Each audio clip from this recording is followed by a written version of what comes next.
Assalamualaikum warahmatullahi wabarakatuh.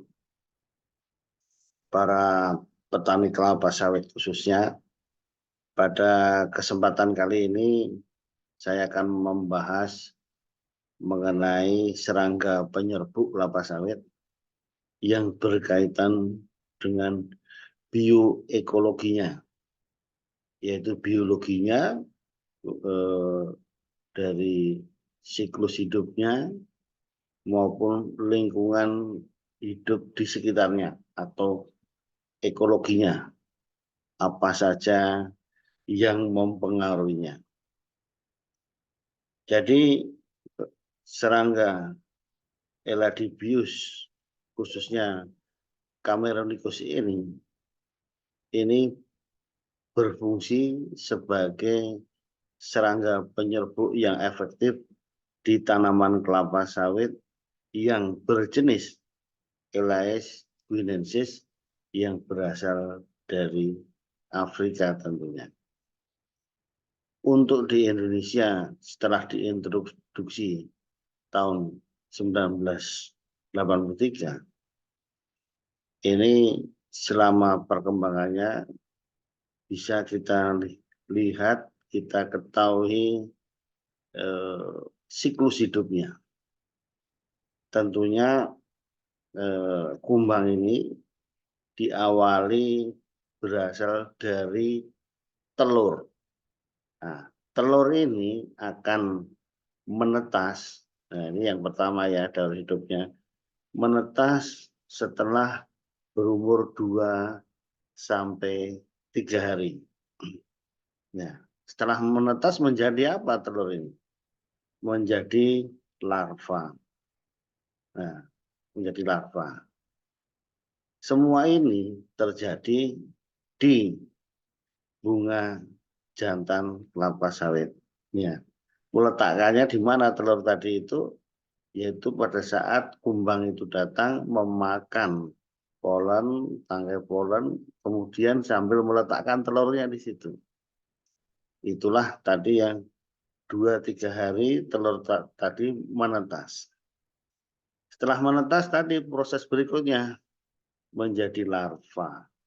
Ya, larva makan tangkai dari polen itu tadi. Jadi ada 3 instar, 3 fase pergantian kulitnya. Jadi berapa lama itu untuk larvanya? Jadi ada yang 7 sampai 13 hari. 7 sampai 13 hari. Nah, kemudian setelah larva instar ketiga tadi menjadi apa? Menjadi pupa. Nah, pupa yang sudah tidak aktif lagi. Ya, karena akan proses menjadi kumbang atau dewasanya. Itu berumur 2 sampai 6 hari. Nah, 2 sampai 6 hari. Sehingga total dari telur menjadi kumbang itu 2 ditambah 7 ditambah 2. 11 sampai 3 ditambah 13, 16 tambah 6, 22.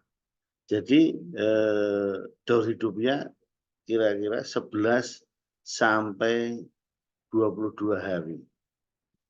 Kemudian menjadi fase dewasa kumbang itu berumur 46 sampai 65 hari. Ya, 46 biasanya yang jantan, 65 hari yang betina. Yang jantan ukurannya lebih besar, mempunyai punuk dan mempunyai bulu yang lebih banyak di punggungnya. Kemudian kalau yang betina lebih kecil tapi moncongnya lebih panjang. Inilah cirinya. Jadi dengan mengetahui siklus tersebut dan perkembangan dari tempatnya tadi, di mana tempatnya ada di bunga jantan kelapa sawit. Jadi dimulai dari yang antesis, setelah itu sampai lewat itu tadi sampai 22 hari tadi. Nah, jadi letaknya itu tadi ada di bunga jantan. Sehingga dengan mengetahui ini kita bisa membawa mengintroduksi bunga jantan tadi sesuai umurnya, kita tahu di situ ada apa fasenya. Kemudian nanti setelah 22 hari biasanya habis. Nah, ini terjadi jangan sampai di lapangan nanti banyak petani kelapa sawit, pekebun kelapa sawit membakar bunga jantan kelapa sawit yang masih berisi eradibius, nanti berkurang jumlahnya. Nah, perhatikan tadi umurnya itu sampai 22. Jadi kalau bunga jantan antesis tadi dipotong, kalau masih 15 hari ya masih menghasilkan kumbang-kumbang dari eradibius. Nah, karena banyak sering dibakar karena untuk mengusir nyamuk di kebun ini hal yang salah dan jangan dilakukan. Nah, ini berkaitan dengan biologi dari Eladibius cameronidus. Kemudian yang kita bicarakan dari segi lingkungannya. Ya. Eladibius itu hidup di sekitar bunga jantan kelapa sawit dan bunga betina pada waktu mencari polen. Jadi sebagian besar di bunga jantan. Dan aktif memakan dan meletakkan telur tadi ada di ukul aktifnya yang paling aktif 10 sampai 11. Kemudian kalau datang di bunga betina di lebih pagi lagi yaitu jam 8 sampai 9 pagi. Setelah itu misalnya sore itu sudah sembunyi di bawah-bawah bunga jantan kelapa sawit. Kemudian ini sangat dipengaruhi oleh curah hujan. Ya, jika hujannya itu terjadi pada jam-jam aktif tersebut, maka tentunya akan mengganggu proses penyerbukan kelapa sawit karena akan terganggu. Oleh karena itu, selain curah hujan yang sangat tinggi, misalnya di atas 3.000 mm per tahun, kemudian di bawah 1.200, artinya kering, terjadi kekeringan, itu juga akan mempengaruhi nanti di jumlah maupun aktivitas dari eradibius. Nah, ini berkaitan dengan suhu dan kelembaban tadi. Nah, curah hujan sudah kita bahas. Kemudian juga dipengaruhi oleh ketinggian bentang. Ya, di nanam kelapa sawit yang sudah di dataran tinggi juga eradibius relatif sedikit. Karena serangga pada umumnya di dataran tinggi metabolismenya lambat sehingga perkembangannya lambat, kemudian tidak sesuai tadi, terlalu dingin juga menyebabkan kematian di tiap fase-fasenya menjadi meningkat mortalitasnya. Nah, kemudian yang perlu kami sampaikan juga dipengaruhi oleh tindakan kultur teknis pekebun kelapa sawit. Contohnya mengendalikan hama dengan menyemprot dengan menggunakan insektisida. Nah, ini akan mematikan kumbang yang ada dan akhirnya nanti mengurangi penyerbukan, fruit setnya menjadi rendah, produksinya menjadi rendah. Jadi jangan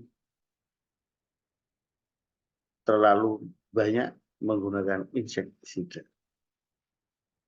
Kemudian eladibius juga sangat terganggu oleh musuh alaminya, predatornya.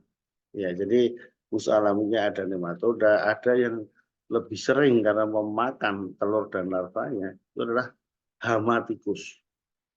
Nah ini kalau tidak dikendalikan tikus akan memakannya, lama-lama populasinya tentunya akan menurun. Nah ini semua sangat mempengaruhi populasi dari Eladibius cameronicus. Kemudian juga genetik background atau jenis kelapa sawit itu sangat mempengaruhi keberadaan Eladibius cameronicus ini. Karena ini akan tertarik dengan sangat ditentukan oleh senyawa volatil estragol. Nah, yang ini keberadaan estragol ini, apalagi di Elais olivera itu tidak ada. Sehingga Eladibius cameronicus tidak datang di kelapa sawit jenis Elais olivera. Nah, jadi masing-masing tanaman kelapa sawit mempunyai ketertarikan tersendiri terhadap Eladibius cameronicus. Demikian pemirsa, ini tadi biologi atau siklus hidup dari Eladibius, kemudian ekologi lingkungan sekitar yang mempengaruhinya. Demikian pemirsa, mudah-mudahan bermanfaat bagi petani kelapa sawit Indonesia. Terima kasih. Assalamualaikum warahmatullahi wabarakatuh.